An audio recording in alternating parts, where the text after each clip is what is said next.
Hello guys and welcome to RG school of finance. ये video हमारा types of investment पे है। इस वीडियो में मैं आपको डिफरेंट टाइप ऑफ इन्वेस्टमेंट्स, उसके एडवांटेजेस और डिसएडवांटेजेस के बारे में बताने वाला हूँ। और at the end of the video मैं आपको बताऊंगा कि कौन सा इन्वेस्टमेंट आपके लिए सही हो सकता है। तो चलिए बढ़ते हैं हमारे मेन टॉपिक की तरफ, टाइप्स ऑफ इन्वेस्टमेंट, जिसमें पहले नंबर पे है फिक्स्ड डिपॉजिट। फिक्स्ड डिपॉजिट, ये नाम तो आपने सुना ही होगा। हम इसे सिंपल वर्ड में एफडी भी कहते हैं। अब एफडी क्या होती है, चलिए वो जानते हैं। एफडी में हम बैंक को एक पर्टिकुलर अमाउंट देते हैं एक पर्टिकुलर टाइम के लिए, जिसके लिए हमें बैंक रिटर्न प्रोवाइड करता है इंटरेस्ट के फॉर्म में। अब इंटरेस्ट रेट हर बैंक के अलग अलग हो सकते हैं। कुछ बैंक 6 to 7% देते हैं, कुछ 6 to 8, और इन केस आपकी एज 50 के अप हुई तो कोई कोई बैंक आपको 7 to 9% का भी इंटरेस्ट दे सकते हैं।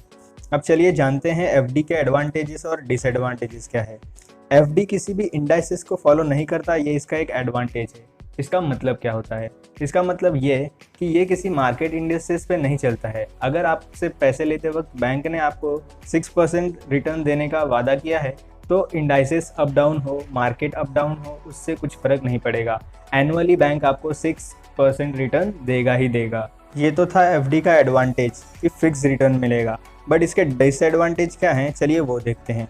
इसका डिसएडवांटेज, पहला डिसएडवांटेज जो मुझे लगता है वो कि इन्फ्लेशन हर साल बहुत स्पीड से बढ़ रहा है और उसमें 5 to 7% का रिटर्न मेरे हिसाब से बहुत कम है। तो मैं एफडी प्रीफर्ड नहीं करता, ये मेरा पर्सनल ओपिनियन है गाइज।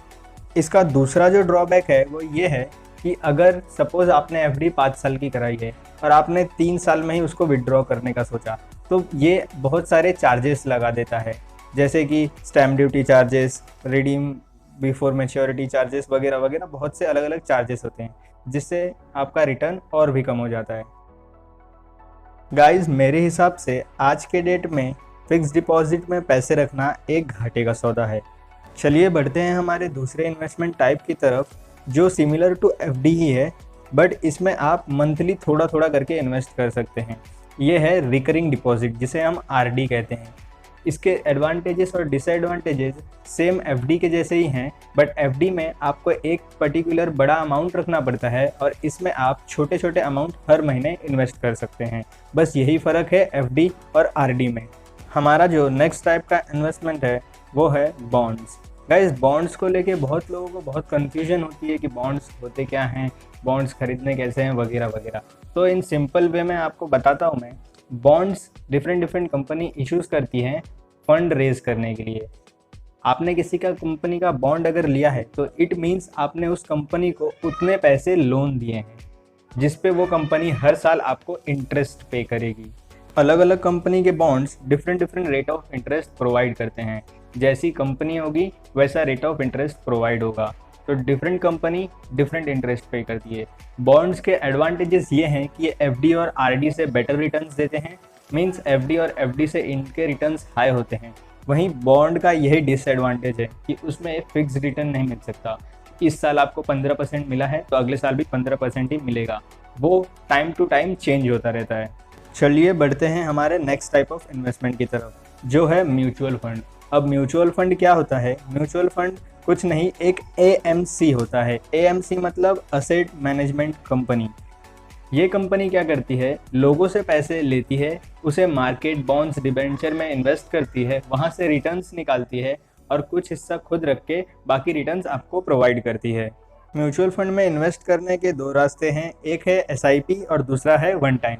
एसआईपी में क्या होता है, आप एक पर्टिकुलर अमाउंट हर महीने इन्वेस्ट कर सकते हो, और वन टाइम में ऐसा होता है कि जो भी आपके पास अमाउंट हो एक बड़ा, वो आप वन टाइम में इन्वेस्ट करके उसे छोड़ सकते हो। तो चलिए देखते हैं म्यूचुअल फंड के एडवांटेजेस और डिसएडवांटेजेस। म्यूचुअल फंड का सबसे बड़ा एडवांटेज ये है प्रोफेशनल फंड मैनेजमेंट।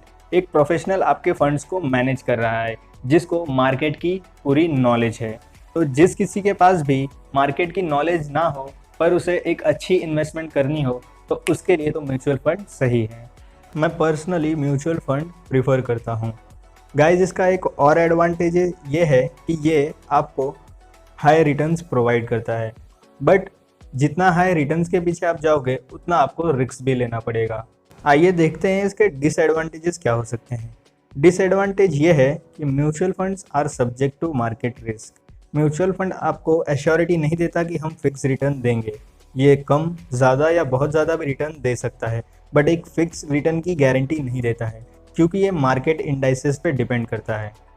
तो गाइज, हमारा नेक्स्ट टाइप ऑफ इन्वेस्टमेंट जो है वो है रियल इस्टेट। इसके बारे में तो आपने सुना ही होगा। इन शॉर्ट, रेसिडेंशियल प्रॉपर्टी को रियल इस्टेट कहा जाता है, जैसे land, house, bungalow. But real estate investment सबके लिए नहीं होता, क्योंकि आपको भी पता है प्रॉपर्टी खरीदना कोई छोटी बात नहीं होती। बट अगर हम टाइम फ्रेम के हिसाब से देखें तो हिस्टोरिकली रियल इस्टेट से ज़्यादा रेट ऑफ रिटर्न्स किसी के नहीं है, और यही इस इन्वेस्टमेंट का एक बेनिफिट भी है कि रियल इस्टेट का वैल्यू जो है वो day by day, year by year बढ़ती जा रही है। बट इसका एक ड्रॉबैक भी है, हार्ड टू कैश। मतलब अगर आपको अर्जेंट पैसों की ज़रूरत पड़ गई तो आप तुरंत अपने घर को बेच के कैश नहीं करा सकते, क्योंकि उसमें बहुत सारी फॉर्मेलिटीज़ लगती हैं। अब बारी है जानने की हमारे लास्ट टाइप ऑफ इन्वेस्टमेंट की, जो है stocks. Stocks means stock market investment. अब स्टॉक मार्केट इन्वेस्टमेंट आज के डे में बहुत सारे ऐप जैसे ग्रो, अपस्टॉक की वजह से बहुत ही आसान बन चुका है। अब स्टॉक मार्केट इन्वेस्टिंग क्या होती है ये तो आपको पता ही होगा। स्टॉक मार्केट में लिस्टेड कंपनी के आप शेयर्स बाय करते हो यहाँ, और उसे प्राइस हाई होने पे सेल करते हो। जो भी प्राइस का डिफरेंस रहता है वो आपका कैपिटल गेन होता है। चलिए देखते हैं स्टॉक मार्केट इन्वेस्टमेंट में एडवांटेजेस क्या हैं। पहला एडवांटेज है ओनरशिप। आप जिस भी कंपनी के शेयर्स खरीदते हो आपको उतने शेयर की ओनरशिप मिल जाती है। दूसरा है लिक्विडिटी। लिक्विडिटी मतलब आप कभी भी अपने शेयर्स को बाय या सेल कर सकते हो। इसका तीसरा एडवांटेज ये है कि ये आपको हाई रिटर्न्स प्रोवाइड करता है। बट सिमिलरली जैसे जैसे आप हाई रिटर्न्स के पीछे भागोगे वैसे वैसे आपको हाई रिस्क भी लेना पड़ेगा। Higher the return, higher will be the risk. इसके डिसएडवांटेजेस ये हैं कि ये फिक्स रिटर्न नहीं देता, प्राइजेस शेयर्स के फ्लक्चुएट होते रहते हैं, और एक और बात गाइस, विदाउट नॉलेज आप स्टॉक मार्केट में इन्वेस्ट करने की प्लीज़ मत सोचना, क्योंकि बहुत से लोगों ने अपने बहुत सारे पैसे इसमें गंवा दिए हैं। तो चलिए टाइम आ गया है आपको बताने का। जैसा कि मैंने कहा था, मैं एंड ऑफ द वीडियो बताऊंगा कि कौन सा इन्वेस्टमेंट टाइप बेटर है। Guys, according to me mutual fund is the best option for everyone, क्योंकि म्यूचुअल फंड में आपके रिस्क को मैनेज करने के लिए प्रोफेशनल फंड मैनेजर्स होते हैं, जिनके पास फाइनेंस की अच्छी खासी नॉलेज होती है, जो हमारे पास या एक बिगिनर के पास नहीं होती। आई होप गाइज आपको वीडियो अच्छी और इन्फॉर्मेटिव लगी होगी।